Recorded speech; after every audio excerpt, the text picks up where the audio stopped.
brought to you by Palvi Agrico. आता शेतीसाठी जे काही लागणार ते घरपोच मिळणार, तेही मोबाईलच्या एका क्लिकवर. नमस्कार, मी अभिजित करंडे. मुंबई तकमध्ये आपल्या सर्वांचं स्वागत आहे. महाराष्ट्राच्या राजकारणाला मिळालेलं एक अनपेक्षित वळण म्हणजे अजितदादांचा अपघाती मृत्यू. पण त्या अपघाती मृत्यूनं खूप प्रश्न निर्माण केलेले आहेत. ते प्रश्न आहेत राष्ट्रवादी काँग्रेस या पक्षासमोर, त्यांच्या कार्यकर्त्यांसमोर, नेत्यासमोर, महाराष्ट्राच्या ग्रामीण राजकारणासमोर आणि त्यासोबतच फुले शाहू आंबेडकर ही विचारधारा मानणाऱ्या जनतेसमोर सुद्धा. आता प्रश्न असा आहे की राष्ट्रवादी काँग्रेस हा पक्ष जेव्हा अजित पवार हयात नाहीत तेव्हा तो विलयाच्या दिशेनं निघालेला आहे अशी चर्चा आहे. त्याचं कारण असं आहे की दोन्ही राष्ट्रवादीतले जे नेते आहेत, अर्थात प्रफुल्ल पटेल आणि तटकरे वगळता, हे विलयाची भाषा बोलू लागलेले आहेत आणि एका प्रकारे कुटुंबामध्ये तशा पद्धतीच्या अनेक बैठका झाल्याचं पाहायला मिळतं. अर्थात ज्या वेळेला शरद पवार ॲडमिट आहेत रुग्णालयामध्ये, सुनेत्रा पवार मोदी आणि शहांची भेट घेत आहेत, रोहित पवार दिल्लीमध्ये आपले काका अजित पवार यांच्या मृत्यूबद्दल घातपाताची शंका व्यक्त करत आहेत, अशा काळामध्ये राष्ट्रवादी काँग्रेस जी आहे ती नेमकी उभी कुठे आहे?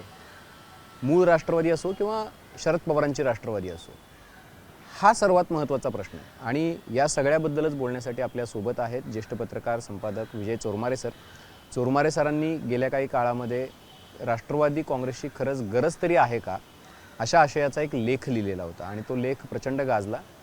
प्रश्न असा आहे की या सगळ्या वातावरणामध्ये सगळा राजकीय परीघ बदलत असताना त्यांनी हा लेख का लिहिला आणि हा प्रश्न चोरमारे सरांना का पडला आहे की खरंच आता राष्ट्रवादी काँग्रेसची गरज तरी उरली आहे का?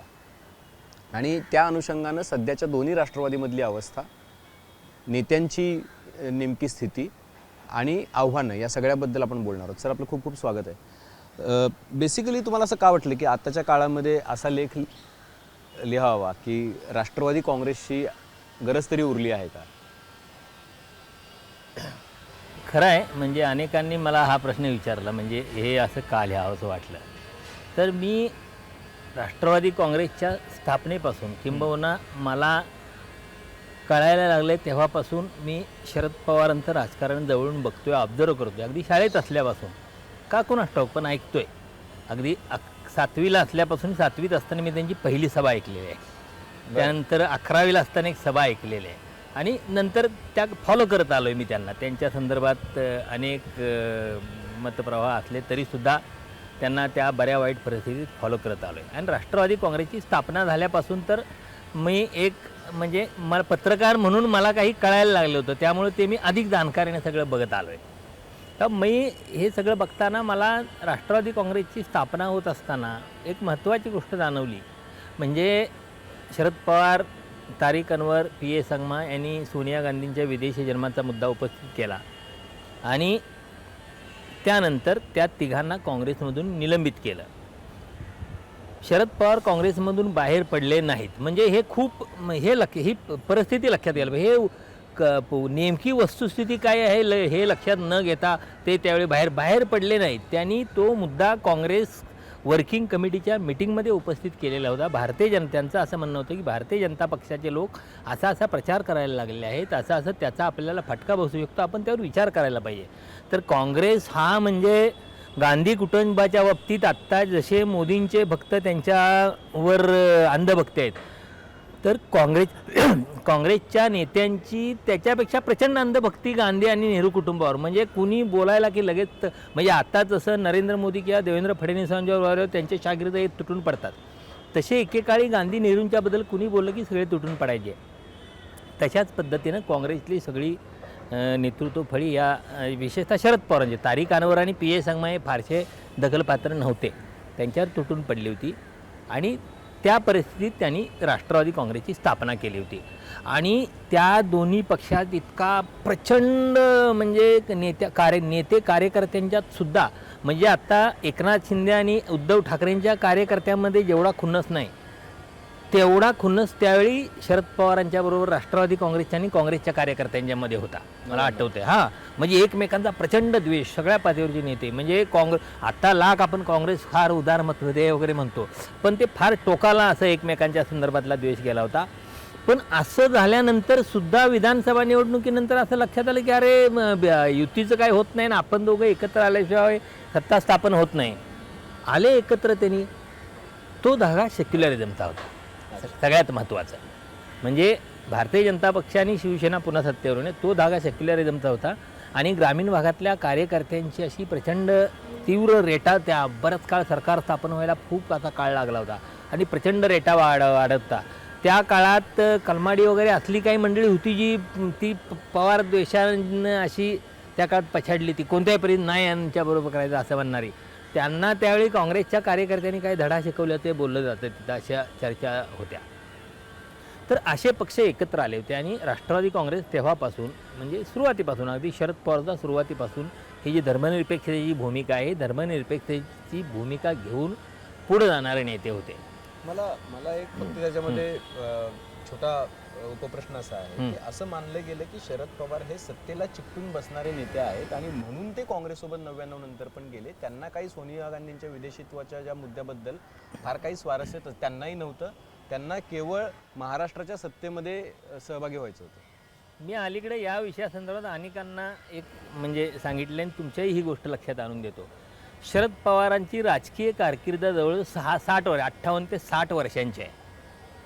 त्यातलं शरद पवार सत्तेत असलेले महाराष्ट्र मुख्यमंत्रीपदी 6.5 वर्ष आणि केंद्रीय मंत्रीपदी 10 वर्षे, आणखी संरक्षण मंत्रीपदाचं एखादं वर्ष असेल ते, अशी 11 म्हणजे 17-18 वर्षे धरून सगळे मिळून, फार तर आधी सुरुवातीची मुख्यमंत्री व्हायच्या आधीची धरून 20 वर्षे धरू, 48 वर्षे पवार सत्तेच्या बाहेर आहेत. म्हणजे आपण काय होतं, एक कुणीतरी बोलत जातं ना आपण पवार सत्तेला चिकटून राहणारे, सत्तेसाठी सगळं करणारे सगळं, पण 48 वर्षे शरद पवार सत्तेच्या बाहेर आहेत हे आपण विसरूनच जातो. तर म्हणजे मी शरद पवारांच्या माझ्यावर खूपदा आक्षेप असा घेतला जातो की मी फार शरद पवारांच्या म्हणजे फार त्यांचं समर्थन करतो. त्याची पुन्हा कारण आहेत. मी शरद पवारांना ज्या काळात ऐकलेलं आहे, म्हणजे त्यांनी यस काँग्रेस नुकतीच स्थापन केली होती, यशवंतराव चव्हाण विरोधात होते, त्या काळात ज्या पद्धतीनं संघटन बांधत होते शरद पवार बोलत होते ते ऐकलेलं आहे. आणि सगळ्यात महत्त्वाचा, शरद पवार हा मनुष्य, त्या माणसाच्या संदर्भात हेच शरद, इथं दुसरं कोणी असू शकत नाही. कोल्हापूरला एकदा तिथल्या शंकराचार्यांनी चातुर्वर्ण्याच्या समर्थनात विधान केलं होतं. शरद पवार मुख्यमंत्री होते, तर चातुर्वर्ण्याच्या समर्थनात विरोध केल्यानंतर तो तिथला डाव्या पक्ष आणि इतर समाजवादी पक्षांचा बालेकिल्ला असल्यामुळं तिथल्या कोल्हापुरात शरद पवारांचा दौरा होता आणि त्या दौऱ्या दिवशी लोकांनी मोठं आंदोलन केलं. आता आंदोलक दिसलं की लोक नेते त्या रस्त्यानं जात नाहीत किंवा आंदोलकांना रस्त्यावर उभं राहून देत नाहीत किंवा पोलीस त्यांना आधीच पकडून ठेवतात. पण त्यावेळी आंदोलकांना रस्त्यावर, मुख्यमंत्री किंवा कुणीही नेता जाणार असेल त्या रस्त्यावर जागा दिली जायची, ते लोक त्यांना काळे झेंडे दाखवायचे. तर ते लोक आंदोलन करत होते. तिथनं शरद पवारांची गाडी जात असताना शरद पवार तर गेले, ते उतरले, त्यांचं म्हणणं सगळं अगदी बाबुराव धारवाडे, रवींद्र सबनीस, गोविंद पानसर, ही सगळी मंडळी, दलित मित्र बापूसाहेब पाटील, ही सगळी मंडळी आंदोलनात होती. त्यांनी त्यांचं म्हणणं ऐकून घेतलं. तिथून पवार खासबाग मैदानात आले. खासबाग मैदानात त्यांचं व्याख्यान होतं, म्हणजे भाषण होतं, कार्यक्रम होता. छत्रपती शाहू महाराजांच्या राज्यारोहण शताब्दीचा कार्यक्रम होता 1954 सालचा. म्हणजे 1874चा जन्म, 1894ला त्यांची राज्यारोहण झालं, तर 1994चा तो कार्यक्रम होता. तर त्या समारंभात शरद पवार असं म्हटले होते, म्हणले मला मगाशी काही लोक भेटले आणि त्यांनी मला काही सांगितलं असं. पवारांचं वाक्य असं होतं, आजचा दिवस शाहूंच्या राज्यारोहण शताब्दीचा एवढा पवित्र दिवस आहे, ज्यांच्या आपण तोंडावर थुंकावं अशी सुद्धा ज्यांची लायकी नाही, त्यांचं नावसुद्धा घेऊन आपण आपलं तोंड अपवित्र करू नये. म्हणजे तिथल्या शंकराचार्यांच्या संदर्भात इतकं थेट एक मुख्यमंत्री बोलला होता 94 साली. आज इतकं म्हणजे कुठला तरी राजकीय नेता एवढा रॅशनल असू शकतो का?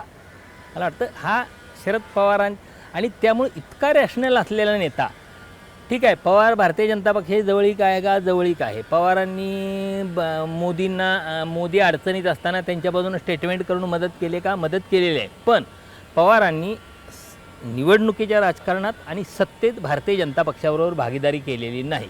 त्यांच्यावर एक गोष्ट सांगितली जाते ती 78ची. 78ला जनसंघ नव्हता, भारतीय जनता पक्ष नव्हता, तो जनता पक्ष होता आणि जनता पक्षात ते सगळे लोक मर्ज झालं होतं त्यामुळं.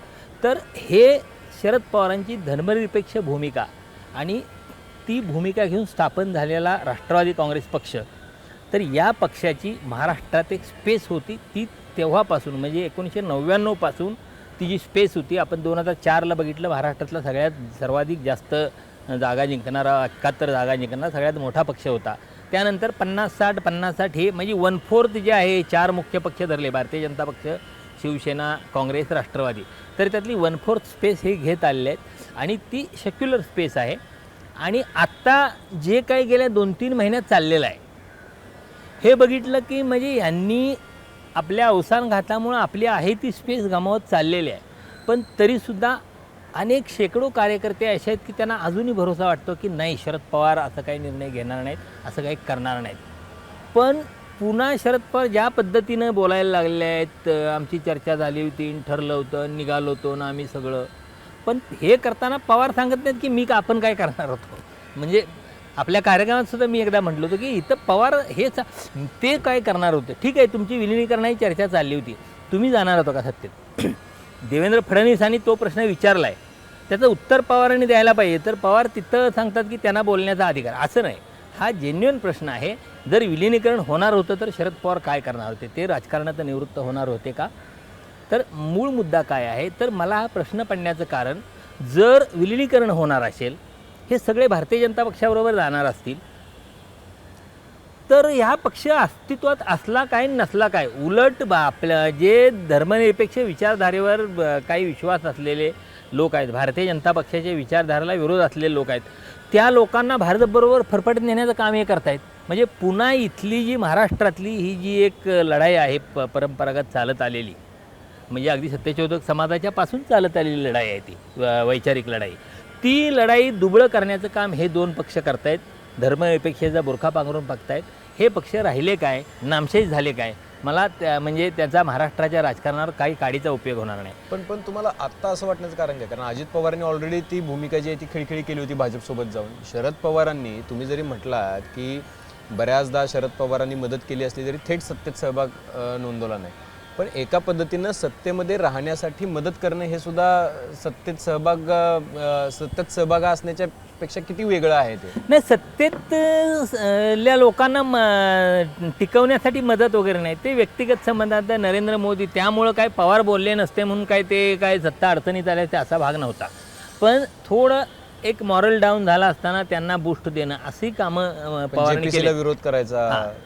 आता त्यावेळेच्या त्यांच्या भूमिका काय आहेत हे बऱ्याचदा- झालेलं हे बऱ्याचदा मी म्हणलं ना, अशा अनेक गोष्टी आहेत. म्हणजे अगदी ज्यावेळी गुजरातच्या त्या हिंसाचार झाला, त्या हिंसाचारासंदर्भात सर्वोच्च न्यायालयानं बाबा हे मोदी निर्दोष, यांचा काही दोष नाही असं सांगितलं, तर त्यानंतर शरद पवार बोलून टाकले की होय आता त्यांना सुप्रीम कोर्टाने निर्दोष ठरवले.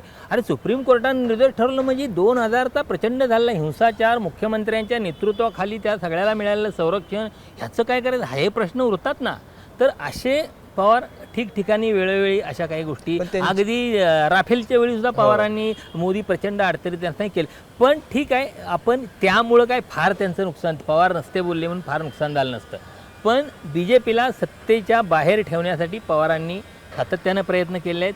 BJPच्या विरोधात एक भूमिका व्यापक पातळीवर तयार करण्यासाठी पवारांनी सातत्यानं काम केलेलं आहे. ज्यावेळी केंद्रात अशी भारतीय जनता पक्षाच्या विरोधात ताकद उभी राहते त्यावेळी त्याचं नेतृत्व पवारांनीच केलेलं आहे. म्हणजे इतकं सगळं असून आपण म्हणजे खाली लोक खूप बोलतात, पण तिथं दिल्लीतला कुणी पवारांच्या संदर्भात अशी शंका उपस्थित करत नाही. मला हा प्रश्न यासाठी पडला, पवार, तुम्ही जो लेख लिहिलेला आहे की अजित पवारांच्या पक्षातले 4 लोक जे आहेत ज्यांची तुम्ही नावं लिहिली आहेत, प्रफुल्ल पटेल, सुनील तटकरे, छगन भुजबळ, धनंजय मुंडे, हे ऑलरेडी भाजपला हव्या त्या पद्धतीचं काम करत असं म्हटलंय.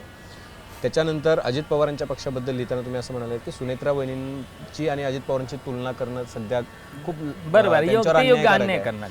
तिसरी महत्त्वाची गोष्ट की त्यांच्या पक्षामध्ये एका प्रकारे आत्ता विस्कटलेली परिस्थिती आहे आणि त्या सगळ्या परिस्थितीमध्ये तो पक्ष, त्यांचा विचार, जो विचार तुम्ही म्हणताय की अजित पवारांनी कायम ठेवला होता, फुले शाहू आंबेडकरांचा विचार, त्या पक्षामध्ये जरी भाजपसोबत गेल्यानंतर सुद्धा ती भूमिका कायम ठेवली होती, तर ती भूमिका जपण्यासाठी ते आता पात्र ठरत नाहीत किंवा त्यांची तितकी ताकद उरत नाही असं तुम्ही जे म्हणताय, तर ते आता कशामुळे? म्हणजे अजित पवार असताना पण बऱ्याच आपण बघितलं की गजापूरची दंगल कोल्हापूरमध्ये झाली, अजित पवार असताना औंधची दंगल झाली, अजित पवार असताना संभाजीनगरची दंगल झाली, अजित पवार असतानाच्याच काळामध्ये पुण्यामध्ये सुद्धा काही लोकांनी आतताईपणा केला. या सगळ्या भूमिका ज्या वेळेला झाल्या किंवा घटना घडल्या त्यावेळेला सुद्धा खूप मोठ्या प्रमाणात अजित पवारांनी भेटी दिल्या आणि त्या कुटुंबांना थोडंसं बळ दिलं. पण त्याच्या पलीकडे एक भूमिका म्हणून त्याही वेळेला काही झालं नव्हतं. म्हणजे फुले शाहू आंबेडकरांची भूमिका अजित पवार सत्तेमध्ये असताना म्हणजे ते हयात असताना ते फार बळ देत होते आणि आता नाही आहेत, त्यामुळे ती फारच कमजोर ठरते असं का वाटतं? नाही, कसं आहे, आपल्याला हे लक्षात घ्यायला पाहिजे की सत्तेतला मनुष्य राजधर्माचं पालन करतो का नाही. देवेंद्र फडणवीस आणि एकनाथ शिंदे यांच्याबाबत ठाम म्हणता येतं की ते राजधर्माचं पालन करत नाहीत. मी ठामपणे म्हणू शकतो, ज्या वेळेस धार्मिक हिंसाचाराचे प्रसंग उद्भवले ते सत्तेवर असताना त्यावेळी यांची काय वक्तव्य पाहिजे होती की कायदा सुव्यवस्था बिघडलेलं खपवून घेणार नाही वगैरे, हे त्यांनी राज्यकर्ता म्हणून ही भूमिका पाहिजे हो ना. त्यावेळेसदा त्यांची वक्तव्य इथं औरंग्याचं आम्ही चालू देणार नाही, इथं अमक्याचं उदात्तीकरण चालू देणार नाही, तिथं ती हिंदुत्ववादी ताकदींना शक्तींना बळ देणारी आणि एका समुदायाच्या विरोधातली विधानं होती राज्यकर्ते असताना. आणि त्यांच्याबरोबर सत्तेत असताना अजित पवार थेट त्यांच्या विरोधात भूमिका घेत होते. हे वेगळे पण होतं. म्हणजे सत्तेतल्या एखाद्या माणसानं दुबळ्या घटकाच्या बाजूनं केवळ उभं राहणं ही सुद्धा फार मोठी गोष्ट असते. म्हणजे पुशे सावळीच्या तिथं एका तरुणाची हत्या झाली, तिथं अजित पवार गेले, स्वतः गेले तिथं विशाळगडला सुद्धा गेले आणि तिथल्या म्हणजे धार्मिक हिंसाचारात नुकसान झालेल्या लोकांना नुकसान भरपाई देण्याचा निर्णय पहिला असेल. पण मग आता काय त्याच्यामध्ये फरक पडला? समजा आता अजित पवार नाही आहेत, त्यामुळे आता परिस्थिती काय बदलली की ज्याच्यामुळे आता तो विचार जो आहे ती राष्ट्रवादी अजित पवारांची राष्ट्रवादी तो विचार तितक्या मजबूतपणे घेऊन पुढे जाऊ शकत नाही? कारण अजित पवार असताना पण ही 4 लोक त्यांच्यासोबत नव्हतीच. अशी तुम्ही म्हणाल की 16 जण तर काय त्यांच्यासोबत नव्हतेच. अशी भूमिका पुढे नेण्यासाठी नेता खंबीर असावा लागतो आणि ती भूमिका नेत्याची असायला लागते. आता कार्यकर्ते ढिगाणे सगळ्यांची भूमिका असू शकते तशी, पण ती भूमिका आता भारतीय जनता पक्षासारखा एक मोठा विरोधक शक्तिशाली विरोधक समोर असताना अशी भूमिका घेणं म्हणजे त्याच्या विरोधात भूमिका घेणं, ही रिस्क जोखीम असू शकते. ही जोखीम अजित पवार घेत होते. आत्ता जी मंडळी तिथं आहेत त्या पक्षात ती शरीरानं राष्ट्रवादी काँग्रेसमध्ये आहेत, ती मनानं भारतीय जनता पक्षात कधीच पोचलेली आहेत सगळी. तुम्ही जी 4 नावं घेतली ना ती मनानं कधीच भारतीय जनता पक्षात पोचलेली आहेत, ती शरीरानं राष्ट्रवादी काँग्रेसमध्ये आहेत. ती काय अजित पवार भूमिका घेत होते म्हणून ते ठीक आहे, त्यांच्या मागणं फुले शाहू आंबेडकर म्हणत होते, ते ही भूमिका पुढं घेऊन जाण्याचं धारिष्ट्य धैर्य आणि ताकद त्यांच्याकडं नाही. हे आपण नावं घेऊन चौघांच्या बाबतीत सांगू शकतो. भुजबळ यांच्याकडे एकेकाळी होती, पण आज भुजबळ ज्या पद्धतीनं वयोमानानं असेल किंवा अनेक प्रकरणांच्यामुळं असेल त्यांच्याकडं ती तेवढी धमक राहिलेली नाही असं म्हणू शकतो आपण आत्ताच्या घडीला. पण मग आता जर अशी परिस्थिती असेल तर दुसऱ्या बाजूला शरद पवारांचा पक्ष ज्या पद्धतीने विलयाच्या मागे लागला आहे, मग तो पक्ष जर सत्तेमध्ये सामील झाला तर तो पक्ष ती भूमिका अजित पवारांप्रमाणे पुढे घेऊन जाऊ शकत नाही? मूळ मुद्दा असा आहे, आता तुम्ही विलिनीकरणाच्या किंवा एकत्रीकरणाच्या मुद्द्यावर आला. मला आता हे वाटत नाही हे विलिनीकरण होईल, म्हणजे हे विलिनीकरण होऊ शकत नाही असं मला हे गेल्या काही दिवसातलं सगळं बघत आल्यानंतर दिसतं की हे विलिनीकरण आता होऊ शकत नाही. शरद पवारांच्या पक्षाची स्वतंत्र वेगळी वाटचाल आता यापुढं राहील असं मला काही एक संकेत मिळायला लागले ते एकूण तिथल्या घटना घडामोडींच्यामुळे. त्याची 2-3 कारणं सांगतो. पहिली गोष्ट, शरद पवारांच्या पक्षातले लोक अजितदादांच्या नेतृत्वाखाली तिकडे जाण्याचं किंवा एकत्रीकरणाचे जे प्रयत्न सुरू होते त्याचं मूळ कारण त्यांना सत्तेत जाण्याची सगळ्यांना घाई होती, सत्तेमुळं शिवाय बेचैन होते, हा मुख्य भाग नव्हता.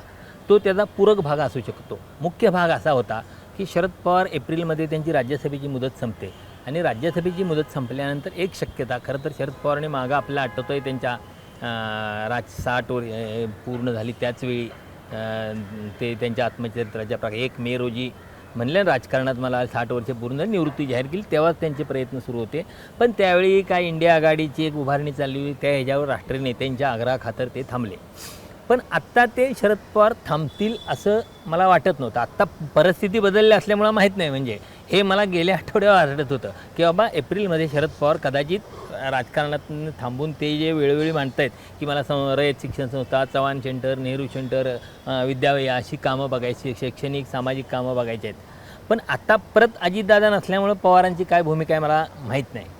पण अशा परिस्थितीत हे लोक अजितदादांच्या नेतृत्वाखाली म्हणजे विलिनीकरणासाठी तयार होते. त्याचं कारण त्यांना भविष्यातला आपला नेता ठरवायचा होता आणि तो नेता अजित पवार होते. सुप्रिया सुळे यांच्या नेत्या होत्या का? नेत्या होत्या. पण सुप्रिया सुळेंनी महाराष्ट्राच्या राजकारणात म्हणजे त्या पक्षाच्या एकत्रित पक्षाच्या कार्याध्यक्षा झाल्यानंतर सुद्धा त्याने आपल्या महाराष्ट्राच्या राजकारणात येऊन इथं नेतृत्व करण्याची इच्छा दाखवलेली नाही किंवा त्यासाठी काही जे प्रयत्न करायला आवश्यक असतात ते त्यांनी प्रयत्न केलेले नाहीत. त्यावरून स्पष्ट झालं की त्यांना ही जी पक्ष पुढं घेऊन जाण्याची भूमिका आहे राज्याचं नेतृत्व करण्याची ती त्यांची इच्छाशक्ती नाही. त्यांच्या आवडीनिवडी त्यांचा रस हा दिल्लीचं राजकारण तिथले पॉलिसी मेकिंग या सगळ्या गोष्टींच्यामध्ये आहे. तर अशा परिस्थितीत ही मंडळी सगळी अजितदादांच्या नेतृत्वाखाली राष्ट्रवादी काँग्रेसमध्ये चालली होती. विलिनीकरणाचे सगळे चर्चा म्हणजे आपल्याला सगळं माहिती आहे खूप म्हणजे ज्या एका चिन्हावर जिल्हा परिषद निवडणुका लढवण्यापर्यंत सगळं झालेलं होतं ते आणि यशही त्यांना त्याचं रिझल्टही आलेले आहेत. म्हणजे अजितदादा गेल्यानंतरच्या सहानुभूतीचा काही एक भाग असला तरी दोन्ही एकत्र आले त्याचा परिणाम त्यांना जे यश मिळाले राष्ट्रवादी काँग्रेसला ते आहे. तर ही सगळी मंडळी आपलं भविष्यातलं नेतृत्व कोण असू शकतं तर बाबा शरद पवार नसतील तर अजित पवार असू शकतात. पण मग आता अजित पवार नसताना जर हे विलिनीकरण झालं तर अजित पवार असताना ते सरकारमध्ये राहून जो वेगळा थॉट मांडत होते असा तुमचा जो दावा आहे तर तो थॉट ही मंडळी का नाहीत मांडू शकणार एकत्रित पक्षामध्ये? आत्ता मुळात मला हे सगळं त्यांचं होईल त्याचं कारण त्यांना अजित पवारांच्या नेतृत्वाखाली नेतृत्वासाठी त्यामुळे आता सुनेत्रा पवार ह्या काय आत्ता महाराष्ट्राचं नेतृत्व करतील अशा स्थितीत नाहीत. अच्छा ठीक आहे कदाचित 2 वर्षांनी 5 वर्षांनी ते सिद्ध करतील जयललितांच्यासारखं मायावतींच्यासारखं किंवा आणखी ममता बॅनर्जींच्यासारखं त्या महाराष्ट्राच्या नेत्या होऊ शकतील. आपण शुभेच्छा देऊ त्यासाठी. त्यांनी ज्या धाडसानं आता सगळे इतक्या तातडीने सूत्र घेतली आणि काम केली. पण आत्ता त्या महाराष्ट्राचं नेतृत्व करू शकतील आणि त्यांच्या नेतृत्वाखाली आपण जाऊन आपलं राजकीय भवितव्य घडवण्याच्या मार्गाला लागावं असं मला वाटत नाही कुणाला वाटत असेल. ठीक आहे ज्या लोकांना फक्त आता त्यांच्यात गेल्यानंतर काही सत्तेचे लाभ मिळतील असं वाटतं ते लोक स्वतंत्र जाऊ शकतील आणि उर्वरित लोक मला वाटतं हा पक्ष जो विलिनीकरण होऊन राष्ट्रवादी काँग्रेस शरदचंद्र पवार पक्ष या पक्षाचं पूर्ण अस्तित्व मिटणार होतं ते आता मिटणार नाही असं मला वाटतं. ते अस्तित्व टिकून राहील. आता मला राष्ट्रवादीच्या बाकीच्या प्रश्नांकडे यायचं पण मग आता हे अस्तित्व जर राहणार असेल वेगळं समजा वेगळं राहणार असेल अस्तित्व जर त्या पक्षामध्ये सुद्धा काही जर फुले शाहू आंबेडकरांच्या थॉटला आता नेता न राहिल्यामुळं तो थॉट पण राहील की नाही याबद्दल शंका आहे. त्यातले बरेचसे नेते तुम्ही लिहिल्याप्रमाणे की 16 नेते तर भाजपच्या गळाला लागलेलेच आहेत. त्यानंतर तुम्ही तर आता स्वतंत्र राष्ट्रवादी तरी या थॉटला किती प्रोटेक्ट करू शकते की ज्यांचा बेसिकली त्या थॉटवर जर विश्वास असता आणि जर त्यांची लढण्याची तयारी असती तर मुळातच ते विलिनीकरण व्हावं यासाठी इतके मागे लागले नसते. जर त्यांचा त्या थॉटवर विश्वास नाही ते काँग्रेससोबत राहून काय महाविकास आघाडीसोबत राहून लढू शकले असते स्वतंत्रपणे. जेव्हा ते घड्याळावरती त्या चिन्हावरती लढायला तयार झाले याचा अर्थच असा आहे की त्यांना स्वतःचं राजकीय करिअर अधिक महत्त्वाचं वाटतं या थॉटपेक्षा. मग आता ह्यांची वेगळी चूल जी आहे किंवा वेगळं अस्तित्व आहे ते काय फायद्याचं आहे? ते मला असं वाटत नाही. म्हणजे इतकं सगळं म्हणजे हे सगळं गुंडाळून सगळं चालले होते किंवा सगळं समर्पण होत होतं. कारण कसं असतं पुन्हा राजकारण आपण एक लक्षात घ्यायला पाहिजे अनिश्चिततेचा खेळ असतो. म्हणजे देशाच्या राजकारणात सुद्धा इंदिरा गांधींची हत्या झाली नसतं तर पुढचं राजकारण काय असतं, राजीव गांधींची हत्या झाली नसतं तर पुढचं राजकारण काय असतं, प्रमोद महाजनांची हत्या झाली नसतं तर पुढचं राजकारण काय असतं, असे अनेक वळण. तसंच आता म्हणजे त्यावेळी जी वळणं आली मला वाटतं अजितदादा गेल्यानंतर महाराष्ट्राच्या राजकारणात तेच वळण आलं आहे आणि या वळणाच्या वेळी जुने जे आपले आडाखे असतात किंवा जुने अंदाज ते लावून चालत नाही. आता तुम्हाला असं वाटत नाही की दोन्ही राष्ट्रवादी जो लेख तुम्ही लिहिला होता आता त्यातली परिस्थिती बदलली असं वाटतं तुम्हाला? मला परिस्थिती बदलली असं वाटतंय. शरद पवारांची राष्ट्रवादी ही स्वतंत्र राहून आपली वाटचाल करू शकेल. जी राष्ट्रवादी जायला तयार झाली होती सत्तेमध्ये, जी राष्ट्रवादी भाजपसोबत जायला तयार झाली होती, जी राष्ट्रवादी अजित पवारांसोबत जायला तयार झाली होती, जी राष्ट्रवादी काय विलयासाठी मागे लागलेली होती ती राष्ट्रवादी तोच प्रश्न आहे परत माझा. ती वेगळं राहून तरी हा थॉट कसा तुम्हाला त्यातला जे मला माहीत असलेलं तपशिलात सांगतो. विलयासाठी तयार कोण झालं होतं? 15पेक्षा जास्त नेते नाही. सगळ्यांची बेरीज केली जे ज्या निर्णय घेत होते ना आम्हीच सगळं ठरवत होतो तर अखेरच्या टप्प्यात हे चाललेलं असताना त्या 15 जे काय 15 म्हणजे आकडा 15च असं मी म्हणत नाहीत 8-10 नेतेच होते ते सगळं आपण ठरवूया मग त्या नेत्यातला दुसऱ्या तिसऱ्या फळीतल्या कार्यकर्त्यांनी विचारलेलं होतं, तुम्ही कोण? हे विलिनीकरणाचं ठरवणार तुम्ही कोण? आम्ही 18 जण ठरवलं. अरे तुम्ही 18 जण म्हणजे पक्ष नाही. त्या पक्षात आपण अजितदादांच्या पक्षाबरोबर जायचं नाही, तो भारतीय जनता पक्षाबरोबर असलेला पक्ष आहे, त्या पक्षावर जायचं नाही असं मानणारा एक मोठा वर्ग आहे दुसऱ्या तिसऱ्या फळीतल्या आणि तळागाळातल्या कार्यकर्त्यांचा. म्हणजे त्या पक्षाचं अस्तित्व, त्या पक्षाची आजची ताकद ही भारतीय जनता पक्षाच्या विरोधातली मानसिकता हीच त्यांची ताकद आहे. हे कुणी म्हणजे हे वरचे नेते ठरवत होते. नेते गेले असते तर हे जे सगळे लोक आहे ह्यांना स्वाभाविकपणे काँग्रेस हा त्यांचा जवळचा पर्याय होता. तर हे जर राहणार टिकलं तर कार्यकर्ते आहेत ते पुन्हा त्यांना नव्यानं काम करावं लागेल, नव्यानं बांधणी करावी लागेल, नव्यानं त्यांना ऊर्जा द्यावी लागेल, हे सगळं पुढं न्यावं लागेल. पण आता हे एवढं सोपं म्हणजे सगळे म्हणजे हे 10 नेते चालले म्हणजे सगळं चाललं असं नाही. एक गोष्ट आहे, राष्ट्रवादी काँग्रेसचा गोंधळ काय आहे म्हणजे शरद पवारांच्या राजकारणातला सगळ्यात मोठा दोष, त्यांनी संघटना बांधायला कुठंच लक्ष दिलं नाही. त्यांनी सुभेदार त्याला आपण सुरुवातीपासून सुभेदारांचा पक्ष म्हणतो, म्हणजे तिथला एक सुभेदार घ्यायचा, तो पक्षात आला, तो पक्ष सोडून गेला की तिथं शून्य. म्हणजे कागलला हसन मुश्रीफ निघून गेले की तिथं शून्य. म्हणजे इथं ग्रामपंचायतीला सुद्धा उमेदवार मिळत नाही त्यांना. असं अनेक ठिकाणी. आता वाळव्याला समजा जयंत पाटील यांनी सोडून गेले, तिथनं काय राहिलं त्यांच्याकडं? तर हे त्यांनी खाली त्या नेत्यांच्यावर जास्त भरोसा ठेवला शरद पवारांनी, त्या नेत्यांना नीट संस्कार दिले नाही. म्हणजे त्यामुळं ही सगळी भ्रष्टाचारात अडकली आणि ही अजितदादांच्याबरोबर गेले ते भ्रष्टाचारात अडकल्यामुळं भाजपच्या दबावाखाली गेले. यात शरद पवारांच्या चुका आहेत आपल्या, हे लक्षात घ्यायला लागतं.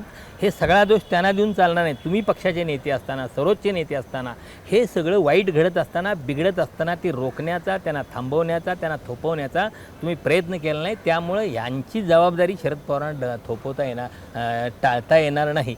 पण तो एक राजकारणाचा भाग असतो. त्यांनी एका मर्यादेपलीकडे शरद पवार आपल्या खाली हस्तक्षेप करत नाहीत कधी राजकारणात. पण अशा परिस्थितीतलं जे काही काय कमकुवत झालेलं राजकारण आहे राष्ट्रवादी, दोन्ही राष्ट्रवादींचं, आता अजित पवार नसल्यामुळे आपल्याला ते कमकुवत वाटतं, पण त्या आहेत 41 आमदार त्यांच्या सोबत आहेत आणि यांच्याकडे 8 खासदार आहेत, त्यांच्याकडे 1 खासदार आहे. तर शरद पवारांच्या राष्ट्रवादीचं भवितव्य काय आहे? कारण इथं शरद पवारांच्या शारीरिक मर्यादा, वयोमर्यादा काय येत आहेत? तुम्ही म्हणतात की सुप्रिया सुळे या त्यांना राज्यामध्ये नेतृत्व करण्यामध्ये फार रस नाही आहे. रोहित पवार आहेत की त्यांची आताशी दुसरीच टर्म आहे आणि त्यांना खूप सिनियर लीडर्स पक्षामध्ये आहेत आणि ते त्यांना आपलंसं करून घेत नाही आहेत किंवा ते एकमेकांशी त्यांचं कोपअप होत नाही आहे. काय भविष्य आहे? मला त्यात असं दिसतं की या पक्षाचा नेता पवारांच्यापैकी असू शकतो. म्हणजे त्या अजितदादांच्या राष्ट्रवादीचा सुद्धा मग आज सुनेत्रा पवार आहेत, उद्या पार्थ पवार असू शकतो, जय पवार असू शकतो किंवा सुनेत्रा पवारच असू शकतात. त्यात लॉंग टर्म नाही मीच लीडर म्हणून त्याच आपल्या हातात सूत्र ठेवू शकतात. तर या राष्ट्रवादी काँग्रेसचा नेता हा रोहित पवारच असू शकतो. म्हणजे तो पवारच असू शकतो आणि तो रोहित पवार असू शकतो. सुप्रिया सुळेंनी स्वतःला त्यातून बाजूला करून घेतलं आहे, त्यामुळे रोहित पवारांच्याशिवाय पर्याय नाही. रोहित पवारांनी ती इच्छाशक्ती दाखवलेली आहे, रोहित पवारांच्याकडे ती आक्रमकता आहे, रोहित पवारांची त्या दिशेनं पुढे जाण्याची तयार आहे. म्हणजे ज्या पद्धतीनं राष्ट्रवादी पक्ष फुटल्यानंतर रोहित पवार रस्त्यावर उचलून काही कार्यक्रम देत होते किंवा त्याच्या आधीसुद्धा सातत्यानं रस्त्यावर उतरून काम करत होते, तर त्यांना अनेक जण हे अतिउत्साहात करायला लागले आहेत वगैरे म्हणत होते. पण ते रस्त्यावर उतरून लोकांना, कार्यकर्त्यांना बांधवत होते, कार्यक्रम देत होते, पक्षाचं अस्तित्व टिकवते, हे लक्षात घेत नाही कोण. तर मला वाटतं आत्ता आपण ज्यावेळी बोलतोय तर त्याच्या आधीची गोष्ट लक्षात घ्या. काल ज्या पद्धतीनं रोहित पवार अजितदादांच्या अपघाताच्या संदर्भातले काही प्रश्न घेऊन उभे राहिलेत आणि ते थेट केंद्र सरकारला प्रश्न विचारत आहेत. थेट केंद्र सरकारला, म्हणजे हे फार मोठं धाडस आहे. एका विरोधी पक्षातल्या नेत्यानं आपल्या कुटुंबातल्या एका नेत्याचा आणि विशेषतः सत्ताधाऱ्यांच्या बरोबरीचे नेत्याचा मृत्यू झाल्या असताना त्या संदर्भात प्रश्न विचारणं आणि ते थेट सत्तेला प्रश्न विचारणं आणि सत्तेला संशयाच्या भोवऱ्यात उभं करणं, मला वाटतं हे त्यांचं स्वतंत्रपणे पुढं जाण्याच्या ह्याच्यातली त्यांनी हा संकेत आहे असं मला वाटतं. आणि ते ही लाईन पुढं घेऊ शकतात. फक्त मला अजून जेव्हा जयंत पाटील असतील, नाही आता दोन त्यातलं मग Provided. पर्याय असा होतो, ज्यांना नेतृत्व मान्य नसेल त्यांना, कुणाला भाजपमध्ये जायचं असेल भाजपचा पर्याय आहे, कुणाला अजितदादांच्या पक्षात जायचं असेल त्यांचा पर्याय आहे. पण आता ज्यांना या नेतृत्वावर विश्वास आहे त्यांनी थांबायचं आहे आणि त्यांनी पक्ष पुढे न्यायचा आहे. शरद पवारांचा विश्वास आहे का पण रोहित पवारांच्या नेतृत्वावर? शरद पवारांच्या पुढे आता पर्याय नाही. मग शरद पवारांना स्वतः अजित पवारांच्या पक्षात जावं लागेल. म्हणजे असं झालं तर मग त्यावेळी रोहित पवारांची भूमिका बघायला मला वाटत नाही. रोहित पवार ते आपल्या आजोबांच्यासाठी ज्यांनी 60 वर्षे सगळं राजकारण केलेलं आहे त्यांच्या शब्दासाठी ते म्हणतायत म्हणून आपण का तर सगळं राजकारण रोहित पवारांचं अजून बरंच राजकारण पडलं आहे आणि ते राजकारण हेच त्यांचं मुख्य सगळं पुढचं उद्दिष्ट राहणार आहे. ते काय बाबा आता कधी म्हणजे त्यांनी मध्ये ट्विट केलं असलं की असं इतकं वाईट असेल तर राजकारणात राहण्यात काय अर्थ नाही. पण मला वाटत नाही त्यांना त्याशिवाय दुसरा काही पर्याय आहे आणि तो त्या मार्गाने त्यांना जावं लागेल. आणि त्यांच्यासाठी इथं फार मोठी स्पेस आहे महाराष्ट्राच्या राजकारणात. मला हे का म्हणतोय मी, रोहित पवारांच्यासाठी किंवा या धर्मनिरपेक्ष म्हणजे हा विचारधारेच्या पक्ष पक्षासाठी संपणार नाही असं तुमचं म्हणणं शरद पवारांचं? पक्ष आता पक्ष काँग्रेस संपणार नाही म्हणण्यापेक्षा की माझं म्हणणं असं की त्याचं अस्तित्व किंवा अधोरेखित करण्या इतकं अस्तित्व जे आहे आत्ताच्या घडीला पवार असल्यामुळे 8 खासदारांचा पक्ष 10 आमदारांचा पक्ष ते कदाचित कमी जास्त होऊ शकतं, पण त्या पक्षाची लोकांमध्ये ताकद तशीच राहील. कसं होतं, आपण 99 पासून बघितलं तर 4 पक्षांच्यात सगळं विभागलेलं होतं. म्हणजे या काँग्रेस, राष्ट्रवादी, शिवसेना आणि भारतीय जनता पक्ष. मग त्यात पुढं कमी जास्त कोण 4 नंबरला, कोण 3 नंबरला, कोण 2 नंबरला, मग मनसे आला त्यानं थोडी शिवसेनेच्या ह्याच्यात हे केली. असं ते थोडं पुढं शिवसेना 2 झाल्या, राष्ट्रवादी काँग्रेस 2 झाल्या. त्यातनं मग प्रत्येक निवडणुकीतली टक्केवारी वेगळी आहे मतांची, म्हणजे गणित वेगळं आहे. त्यामुळं अमुक नेत्याच्या पाठीमागं अमुक ताकद आहे ना अमुक पक्ष संपले असं नाही. मग आपण विधानसभेला शरद पवार संपले म्हणतो, पण त्याच्या 6 महिने आधी तर शरद पवारांचं फार मोठं अस्तित्व आहे आपणच म्हणत होतो ना. त्यामुळे एखाद्या निवडणुकीवरनं मूल्यमापन करता येतं. म्हणजे शरद पवारांच्यासारख्या नेत्याचं सुद्धा असं मूल्यमापन एका निवडणुकीतल्या यशापेशांना करता येणार नाही. आणि रोहित पवारांचं मी आत्ता अशासाठी म्हणतोय, गंभीरपणे म्हणतोय की आत्ता निवडणुका संपल्या आहेत सगळ्या महाराष्ट्रातल्या. आता त्यांना फक्त कामच करायचं आहे. पुढं महाराष्ट्रात रस्त्यावर उतरून लोकांच्यासाठी, आत्ता मुद्दा काय झाला इथं महाराष्ट्रातली अडचण काय आहे, लोकांच्यासाठी रस्त्यावर उतरून काम करणारा पक्षच नाही. म्हणजे ह्या सगळ्या महाराष्ट्रातल्या राजकीय पक्षांनी महाराष्ट्रातल्या जनतेला वाऱ्यावर सोडलं आहे. म्हणजे निवडणुकीत पैसे वाटले की लोक मतदान देतात आणि निवडून येतात. त्यामुळे सत्ताधाऱ्यांनी वाऱ्यावर सोडले आणि हे लोक सत्ताधाऱ्यांनाच मतदान पैसे घेऊन मतदान करतात म्हणून विरोधकांनी वाऱ्यावर सोडले.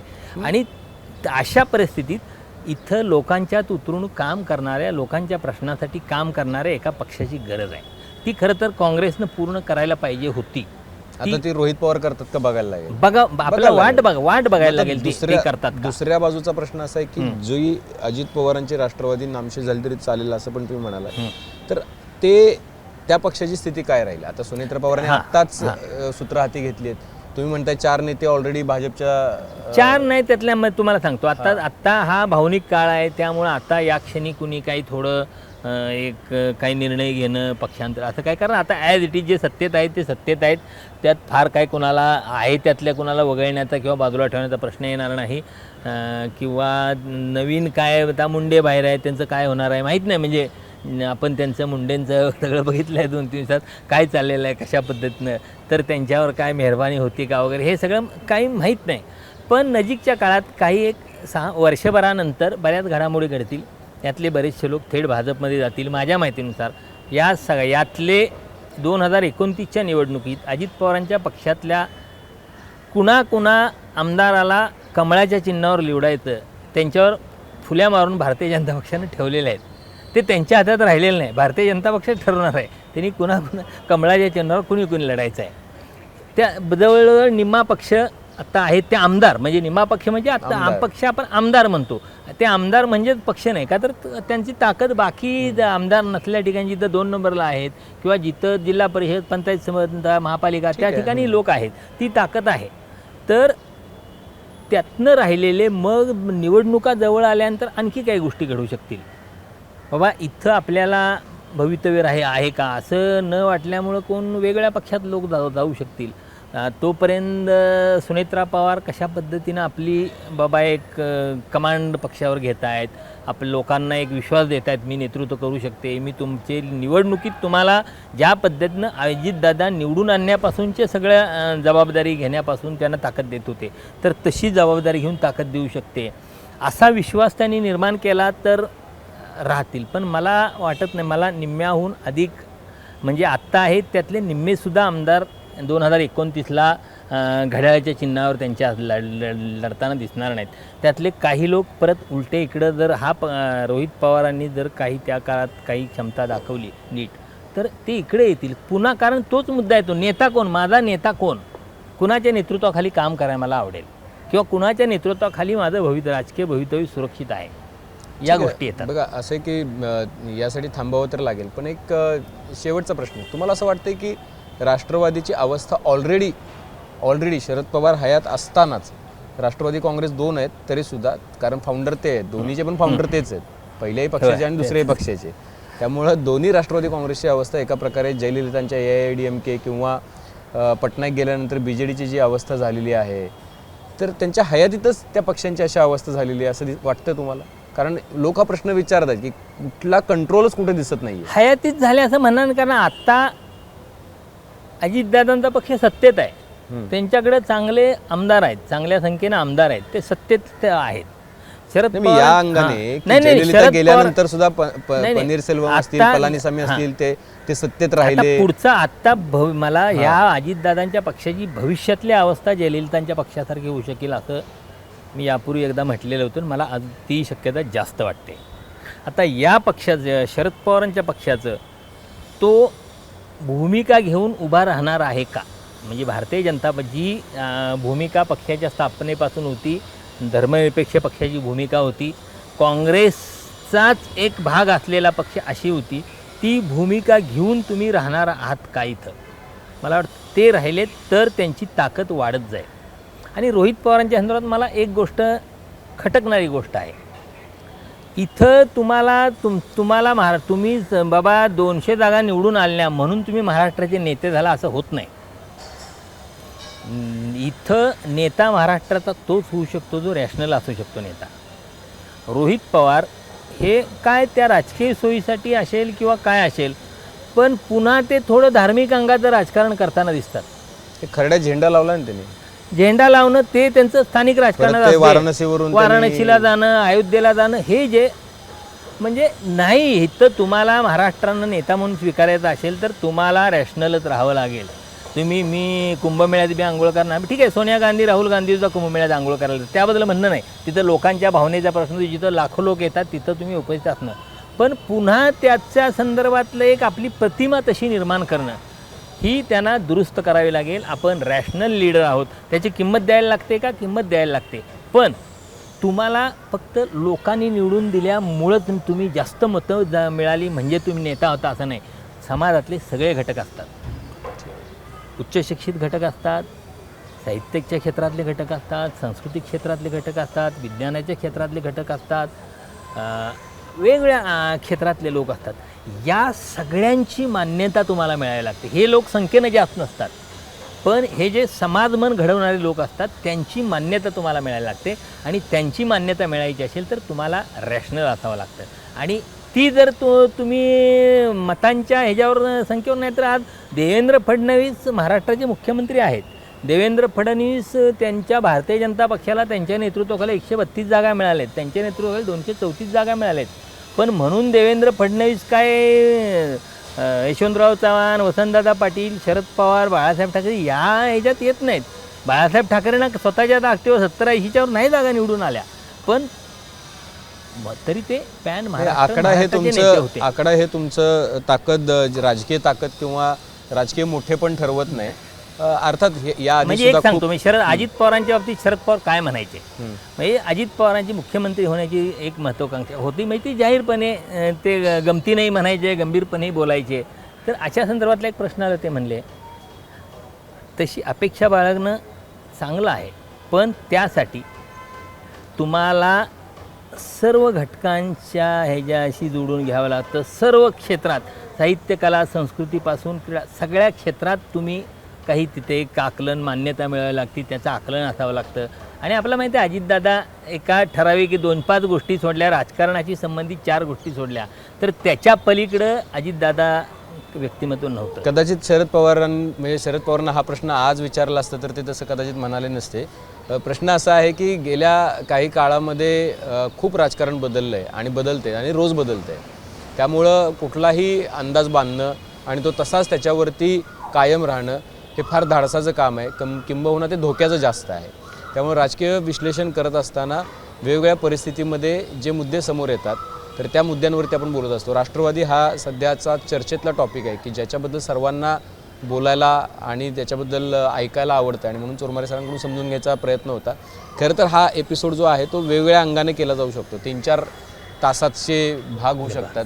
शरद पवारांचं राजकारण, त्यांचं स्वतःचं काय धर्मनिरपेक्षतावाद, त्यांचं सत्ताकारण आणि मग त्यांच्या विविध भूमिका ज्या वादग्रस्त राहिल्या त्या, तर अशा वेगवेगळ्या अंगानं आपण त्याकडे बघू शकतो. पण तुर्तास आत्ताच्या घडीला जे समजून घेणं गरजेचं होतं की राष्ट्रवादी आत्ता कुठे आहे आणि त्यांचं काय होऊ शकतं, तर ते चोरमारे सरांनी सांगितलेलं आहे. तुमची पण काही मतं असतील तर ते निश्चितपणे नोंदवा. बेल आयकॉनवरती क्लिक केलं तर अपडेट्स मिळत जातील. आणि सर्वात महत्त्वाचं म्हणजे मुंबई तकचं यूट्यूब चॅनल सबस्क्राईब करायला विसरू नका. चोरमारे सर, तुम्ही वेळ दिला त्याबद्दल मनापासून आभार. पाहत राहा मुंबई तक.